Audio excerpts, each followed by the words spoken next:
The first step that you've got to do is get rid of the image that you already have in your head of what a farm looks like, because too many people are pursuing that, and we would say that's no way to pursue a spouse. So like people have in their heads their Fisher-Price set when they were little, you know? It's like the little farmer and the cows and the pig and the chicken, the big barn and the little bit of fence, and they think there's a farm, and that's what they go looking for. Right. And we're saying get rid of that image, because the farm is going to teach you what it can do best. A second step would be to downsize. So I remember my grandfather had a quarter section, so that's what a farm was. It was 160 acres. But we're finding that the 5 to 10 acre size is a great size.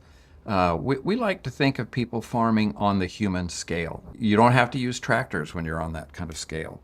And you can certainly grow all the food that you need on the 5 to 10 acre Right, size. there's room there for as much garden space as anybody could possibly use for a single family.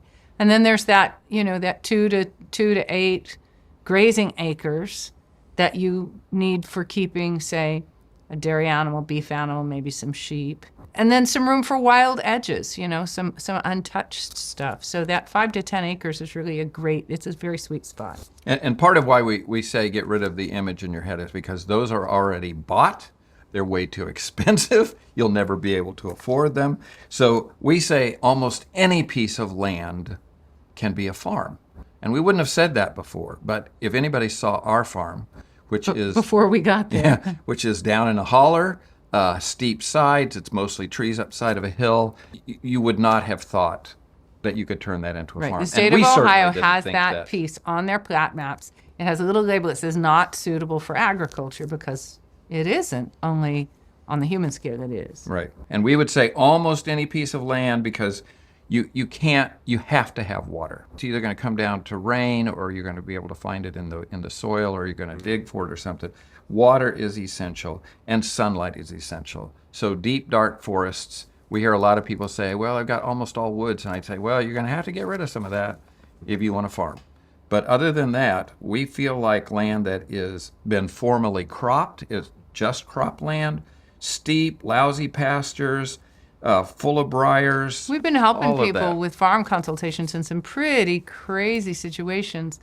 In the spring, we went down to Georgia to help a couple, and what they were trying to farm was 14-year-old clear cut. Somebody had come through clear cut, a mixed hardwood and piney forest, down to the ground and left it. So for 14 years, seedlings, trash, muscadine is all growing in. The muscadine's riding up on the trees as it grows.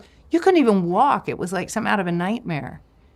But we directed them to fence small areas, clear, run netting around. They already had goats. Bringing the goats, as soon as the goats cleared the understory a little bit and they could just get in, they started cutting young trees and pulling the tops down into the understory.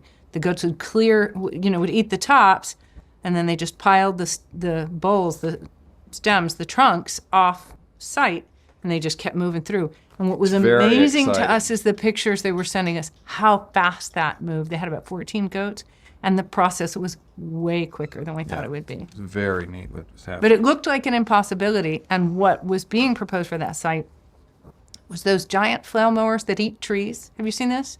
Where they like mow down whole sections, 25-foot growth, and leave 2 feet of wood chips. And I think that's an ecological disaster in the making. Nobody knows what will happen when you do that. Yeah, that's way too new, and I think people think, oh, this is a solution, and I think, I'm not sure it's a very good solution.